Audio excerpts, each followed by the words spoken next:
সকালবেলা জলখাবারে রোজ দিন রুটি পরোটা ভালো লাগে না, ইনস্ট্যান্ট সুজির ইডলি এইভাবে বানিয়ে দেখুন।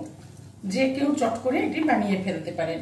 ব্রেকফাস্টে কিংবা রাত্রে ডিনারেও এই রেসিপিটি বানিয়ে ফেলতে পারেন। এটি খুবই হেলদি একটি রেসিপি এবং খেতেও ভীষণই সুস্বাদু হয়। এটি বাচ্চা থেকে বড় সবারই ভালো লাগবে। হ্যালো ফ্রেন্ডস, মাদার কুক চ্যানেলে সবাইকে স্বাগত। আজকে আমি আপনাদের সাথে শেয়ার করব ইনস্ট্যান্ট মশলা সুজি ইডলি, এর সাথে নারকেল ধনেপাতার চাটনি। তো চলুন এই রেসিপিটি আমি কিভাবে বানাই পুরো ভিডিওটি দেখার অনুরোধ রইল।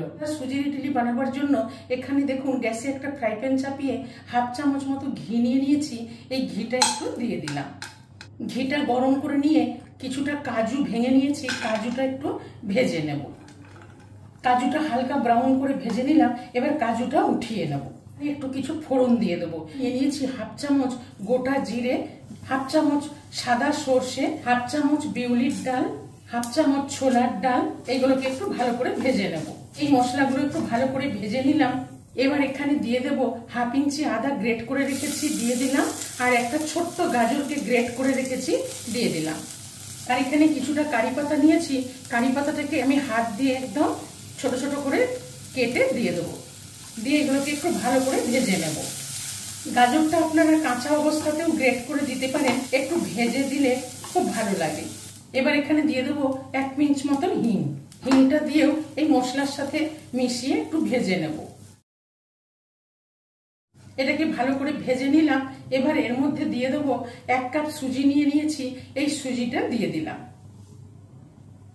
এই সুজিটা দিয়ে মশলার সাথে হালকা করে নেড়ে নেব। জাস্ট একটু মিশিয়ে নেড়ে নিয়ে আমি গ্যাসের ফ্লেমটা অফ করে দিলাম। এবার একটু ঠান্ডা করে একটা বড় বাটিতে নিয়ে নেব। একটা বড় বোলের মধ্যে ঢেলে নিয়েছি। সুজিটা ঠান্ডা হয়ে গেছে। এবার এখানে আমি দিয়ে দেব হাফ কাপ টক দই। আমি যেহেতু একদম ভর্তি ভর্তি মেজারিং কাপের 1 কাপ সুজি নিয়েছি, সেই মেজারিং কাপেরই মেপে হাফ কাপ টক দই নিয়ে নিয়েছি। এই টক দইটা দিয়ে দিলাম।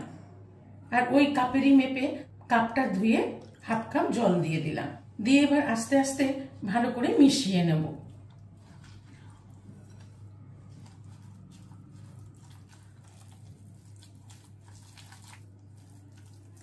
হাফ কাপ টক দই আর হাফ কাপ জল দিয়েছি। ব্যাটারটা এইরকম হয়েছে। এখানে আমি আরো হাফ কাপেরও কম একটু জল নিয়ে নিলাম, দিয়ে দিলাম। এখানে বেশি জল একবারে দেওয়া যাবে না, অল্প অল্প জল দিয়ে ভিজিয়ে নেব। খুব সুন্দর মিশিয়ে নিয়ে এবার 15 মিনিটের জন্য ঢেকে রেখে দিলাম, যাতে সুজিটা ভালোভাবে ফুলে ওঠে। ততক্ষণে আমি একটা এই ইডলির সাথে খাওয়ার জন্য চাটনি বানিয়ে নেব। এখানে একটা মিক্সির জার নিয়ে নিয়েছি। এই মিক্সির জারে একে একে আমি সব উপকরণগুলো দিয়ে দেবো। এখানে দেখুন 1 কাপ মতন নারকেল আমি এরকম পিস করে কেটে নিয়েছি। আপনারা চাইলে কোরানো নারকেলও দিতে পারেন। তো এই নারকেলটা দিয়ে দিলাম।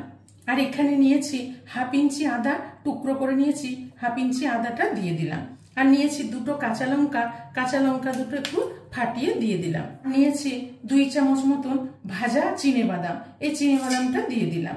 আর এখানে দেখুন একটু কারি পাতা নিয়ে নিয়েছি, কারি পাতাটা দিয়ে দিলাম। এই কারি পাতাটা দিলে চাটনির ফ্লেভারটা দারুণ আসে। এবার এখানে নিয়ে নিয়েছি অল্প একটু ধনেপাতা, ধনেপাতাটাকে দিয়ে দিলাম। এবার এখানে দিয়ে দেবো স্বাদ মতন একটু সাদা লবণ, আর দিয়ে দেবো স্বাদ মতো বিট লবণ, আর দিয়ে দেবো ছোট 1 চামচ চিনি। আর এখানে সবশেষে দিয়ে দেবো টক দই। এখান থেকে আমি 3-4 চামচ মতন টক দই দিয়ে দেবো। দিয়ে খুব সামান্য একটু জল দিয়ে দেবো, কেন কি যেহেতু টক দই দিয়েছি। দিয়ে এবার ঢাকা দিয়ে মিক্সিতে ঘুরিয়ে নেব। চাটনিটাকে মিক্সিতে ঘুরিয়ে নিলাম। এবার খুলে দেখে নেব কি সুন্দর কালার এসেছে। এবার একটা বাটির মধ্যে ঢেলে নেব। এখানে একটা বাটি নিয়ে নিয়েছি, এর মধ্যে চাটনিটা ঢেলে নেব। চাটনিটা ঢেলে দিলাম। এবার চাটনিটাতে আমি একটু সম্বার দিয়ে দেবো। চাটনিটাতে সম্বার দিয়ে দেওয়ার জন্য গ্যাসে একটা তরকা প্যান চাপিয়ে দিয়েছি। এর মধ্যে দিয়ে দেবো কিছুটা রিফাইন্ড অয়েল। তেলটা হালকা গরম করে নিয়েছি। নিয়ে এখানে দেখুন 2টো শুকনো লঙ্কা ফাটিয়ে দিলাম। আর নিয়েছি 1 চামচ সর্ষে। সর্ষে আর শুকনো লঙ্কাটা ভাজা হয়ে গেছে। আর এখানে নিয়ে নিয়েছি কারি পাতা, কারি পাতাটা দিয়ে দিলাম। দিয়ে একটু নেড়ে চেড়ে ভেজে নেব। কারি পাতাটা দিয়ে ভেজে নিলাম। ফোড়নটা চাটনির মধ্যে দিয়ে দিলাম, দিয়ে দেখুন খুব সুন্দর করে মিশিয়ে নেব, হালকা হাতে একটু মিশিয়ে নেব। কত সুন্দর ইনস্ট্যান্ট চাটনি তৈরি হয়ে গেল ইডলির সাথে খাওয়ার জন্য। এইভাবে একবার চাটনি বানিয়ে দেখবেন, এই চাটনিটি খেতে অসাধারণ হয়, আর ইডলির ধোসার সাথে তো জাস্ট অসাধারণ। তো চলুন এবার আমি এইটাকে সরিয়ে রেখে ইডলির ব্যাটারটা রেডি করে নেব। এই ব্যাটারটা আমি 15 মিনিট ঢেকে রেখেছিলাম ভিজিয়ে। এবার ঢাকাটা খুলে দেখে নেব সুজিটা ভিজে কতটা ঘন থকথকে হয়ে গেছে, সুজিটা একদম সুন্দর ফুলে উঠেছে। এবার এখানে আমি অল্প একটু জল দিয়ে দেব, অল্প একটু জল দিয়ে দিলাম, দিয়ে ভালো করে মিশিয়ে নেব। এবারে ইডলির ব্যাটার একদম রেডি, খুব বেশি পাতলাও না আর খুব বেশি একদম ঘন থকথকে না। এবার এখানে দিয়ে দেবো স্বাদ মতো একটু লবণ, আর দিয়ে দেবো অল্প একটু ধনেপাতা কুচনো। লবণ আর ধনেপাতাটাকে ভালো করে মিশিয়ে নেব, ভালো করে মিশিয়ে নিলাম। দেখুন কনসিস্টেন্সিটা এরকম আছে, খুব সুন্দর ইডলির ব্যাটার তৈরি করে নিলাম। আমি ইডলি স্ট্যান্ডটাকে রেডি করে নেব। ইডলি স্ট্যান্ড নিয়ে নিয়েছি, নিয়ে ব্রাশে একটু তেল নিয়ে নিয়েছি। এই ইডলির বাটিগুলোর মধ্যে আমি একটু তেল ব্রাশ করে নেব। তেল ব্রাশ করে নিলে ইডলিগুলো খুব সহজভাবে উঠে চলে আসবে। তেল ব্রাশ করে নিলাম, ব্যাটারও রেডি। এবার এখানে দেখুন আমি 1 প্যাকেট ইনো নিয়ে নিয়েছি, এই ইনোটা দিয়ে দিলাম, আর অল্প একটু 1/2 চামচ মতো ইনোর উপরে জল দিয়ে দিলাম, দিয়ে ভালো করে ইনোটাকে এই ব্যাটারের মধ্যে মিশিয়ে নেব। ইনোটা দিয়ে ভালো করে মিশিয়েই কিন্তু ইডলিগুলো তৈরি করতে দিয়ে দিতে হবে, না হলে রেখে দিলে ইডলিগুলো ভালোভাবে ফুলবে না। কত সুন্দর ইডলির ব্যাটার তৈরি করে নিলাম।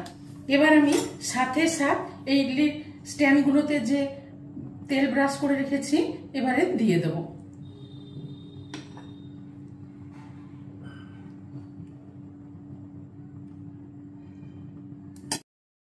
প্রত্যেকটা বাটির মধ্যে আমি ইডলির ব্যাটারটা দিয়ে দেব। সব বাটিগুলোর মধ্যে এইভাবে দিয়ে দিলাম। এবার গ্যাসে চাপিয়ে দেব। সব বাটিগুলো আমি ইডলি কুকারের মধ্যে বসিয়ে দিয়েছি, দিয়ে গ্যাসের ফ্লেমটা অন করে দিয়েছি, দিয়ে এবার ঢেকে দেব। আমি 10 থেকে 12 মিনিট হাই ফ্লেমে রেখে ভাপিয়ে নেব। ইডলিটা 10-12 মিনিট ভাপিয়ে নিলাম। এবার গ্যাসের ফ্লেমটা অফ করে দিলাম, দিয়ে ঢাকাটা খুলে দেখে নেব। কত সুন্দর ফুলে উঠেছে ইডলিটা, একদম নরম তুলতুলে হয়ে গেছে। এবার একটু ঠান্ডা করে নেব। একটু ঠান্ডা করে নিয়ে এবার উপর থেকে একটা স্ট্যান্ড উঠিয়ে নিলাম। প্রত্যেকটা ইডলি কত সুন্দর ফুলে উঠেছে। ইডলি কুকার থেকে ইডলিগুলো নামিয়ে আমি একটু ঠান্ডা করে নিয়েছি, নিয়ে এবার ইডলিগুলো আস্তে আস্তে এখান থেকে উঠিয়ে নেব। দেখুন কত সুন্দর ইডলিগুলো উঠে চলে আসছে।